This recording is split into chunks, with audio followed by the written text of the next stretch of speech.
Asal-usul Kota Rembang, Kabupaten Rembang, adalah sebuah kabupaten di Provinsi Jawa Tengah. Ibu kotanya adalah Rembang.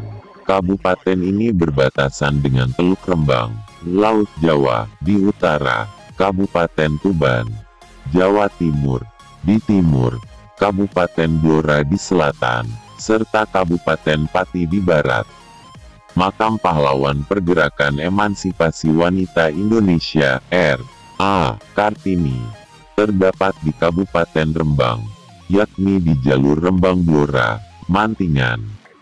Pada masa Kerajaan Majapahit, Rembang sebagai kota ataupun wilayah yang sudah berpemerintahan sendiri ataupun menjadi bagian dari suatu negara bagian kerajaan Majapahit masih belum bisa dibuktikan dengan jelas dan tepat. Hal ini disebabkan sumber-sumber atau bukti-bukti tertulis yang menceritakan Rembang dalam aktivitas kota maupun pemerintah daerah tidak banyak disebutkan. Berdasarkan sumber tertulis masa Majapahit, nama Rembang memang telah disebutkan di dalam Kitab Negara Kertagama pada pukul ke-21 sebagai berikut: menuruni surah melintasi sawah, lari menuju Jaladipa, Talapika, Padali, Arnon dan Panggulan langsung ke Payaman, Tepasana ke arah kota Rembang sampai di Kemirakan yang letaknya di pantai lautan. Meskipun demikian, kota-kota pantai di pantai utara Jawa dari beberapa sumber baik di dalam maupun dari luar telah disebutkan eksistensinya. Antonia Pigafetta, seorang pelaut dari Italia, yang pernah mengadakan perjalanan ke beberapa tempat di Indonesia. Dalam catatan perjalanannya pada tanggal 26 Januari sampai 11 Februari telah menyebutkan beberapa nama kota di wilayah itu. Olehnya didengar kabar bahwa kota-kota penting yang terdapat dalam ilmu bumi, yaitu Majapahit, Mentraman, Japara, Sedayu, Gesik, Surabaya, dan Bali. Nama Rembang bersama-sama dengan kota-kota pantai lainnya di Jawa juga muncul dalam sumber tertulis yang berasal dari Tome Pires. Disebutkan oleh Tome Pires, pada tahun-tahun 1512 sampai tahun 1515 antara lain, "No comments Java and we must speak of the king within the hinterland.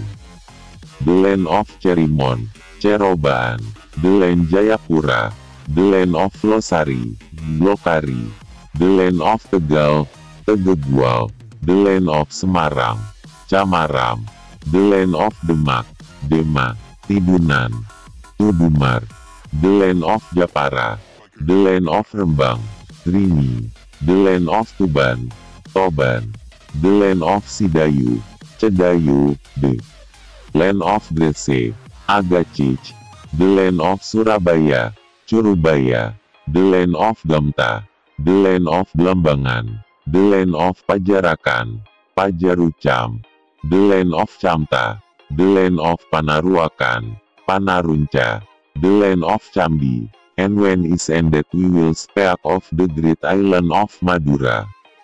Sumber lain tentang Rembang diperoleh dari sebuah manuskrip atau tulisan tidak diterbitkan oleh Mbah Guru. Disebutkan antara lain, kira-kira tahun Syaka 1336, ada orang Campa Banjar Melati berjumlah 8 keluarga yang pandai membuat gula tebu ketika ada di negaranya. Orang-orang tadi pindah untuk membuat gula merah yang tidak dapat dipatahkan itu.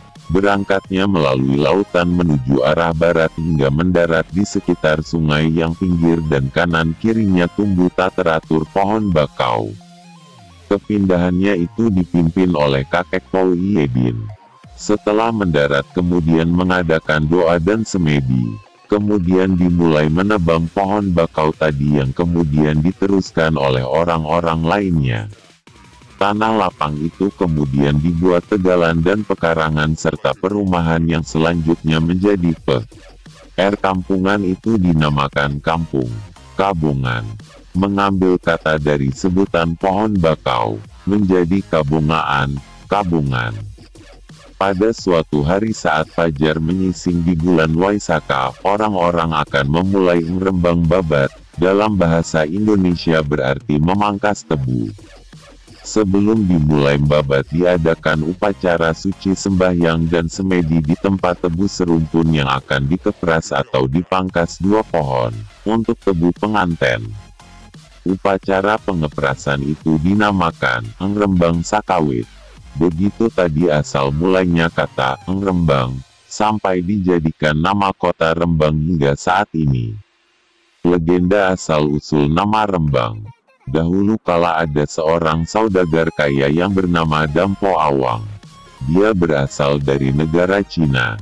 Dia ingin pergi ke suatu tempat untuk mengajarkan ajaran Konghucu dengan cara mengarungi samudera bersama para pengawal setianya.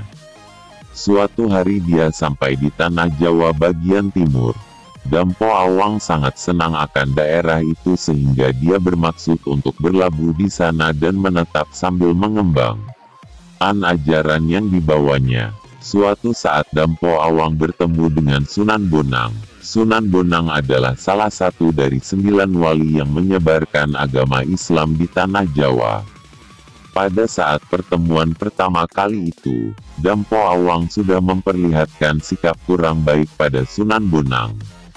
Dampo Awang takut jika ajaran yang selama ini dia ajarkan akan hilang dan digantikan dengan ajaran agama Islam. Perlu diketahui bahwa Dampo Awang sudah terbiasa dengan orang awam di Jawa sehingga dia dapat berbahasa dengan baik. Saat Sunan Bonang mau mendirikan salat Asyar, Dampo Awang berpikir untuk mencelekai Sunan Bonang. Dia menyuruh pengawalnya untuk menaruh racun ke air putih dalam kendi yang berada di atas meja. Setelah selesai salat Sunan Bonang menuju ke meja makan. Dampo Awang mengira bahwa Sunan Bonang akan meminum air dalam kendi tersebut. Tetapi dugaan Dampo Awang keliru. Sebenarnya Sunan Bonang mau mengaji. Hari demi hari telah berlalu. Setiap waktu salat Sunan Bonang mengumandangkan azan dan salat. Setelah salat Sunan Bonang mengaji di teras rumahnya. Setiap orang yang lewat di depan rumahnya dan mendengar suara Sunan Bonang saat mengaji dan azan menjadi kagum akan ayat-ayat Allah. Kemudian banyak penduduk menjadi pemeluk agama Islam. Lama-kelamaan pengikut Sunan semakin banyak. Tidak lama kemudian Dampo Awang mendengar peristiwa tersebut. Dia sangat marah karena pengikutnya semakin berkurang, lalu Dampo Awang mengirim pengawalnya untuk menjemput Sunan Bonang. Mula Sunan Bonang menolak, tetapi karena dia merasa kasihan akan pengawal Dampo Awang, jika Sunan Bonang tidak ikut mereka akan dihukum pancung. Akhirnya Sunan Bonang bersedia untuk datang ke kediaman Dampo Awang. Saat Sunan Bonang tiba di kediaman Dampo Awang menyambutnya dengan ramah.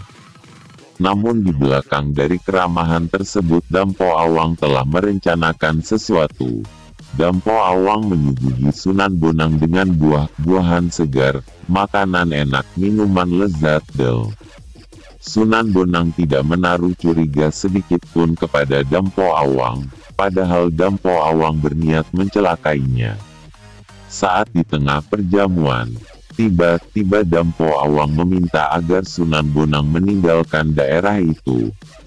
Tetapi Sunan Bonang menolak karena dia sudah berniat untuk mengajarkan agama Islam di daerah itu. Dampo Awang sangat marah mendengar ucapan Sunan Bonang yang baru saja diucapkannya tadi.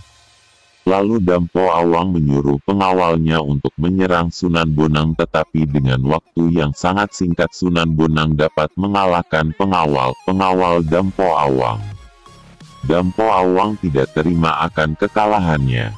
Dia kembali ke negaranya untuk menyusun strategi dan kekuatan baru. Setelah beberapa tahun Dampo Awang kembali lagi ke tanah Jawa sambil membawa pasukan yang lebih banyak dari sebelumnya. Pada saat sampai di tanah Jawa dia sangat kaget sekali karena semua penduduk di daerah itu sudah menganut agama Islam. Dampo Awang marah lalu mencari Sunan Bonang. Dampo Awang tidak bisa menahan amarahnya ketika dia sudah bertemu dengan Sunan Bonang sehingga dia langsung menyerang Sunan Bonang lebih dulu, tetapi dengan singkat Sunan bisa mengalahkan Dampo Awang dan pengawalnya. Kemudian Dampo Awang diikat di dalam kapalnya. Setelah itu Sunan Bonang menendang kapalnya sehingga seluruh bagian kapal tersebar kemana-mana.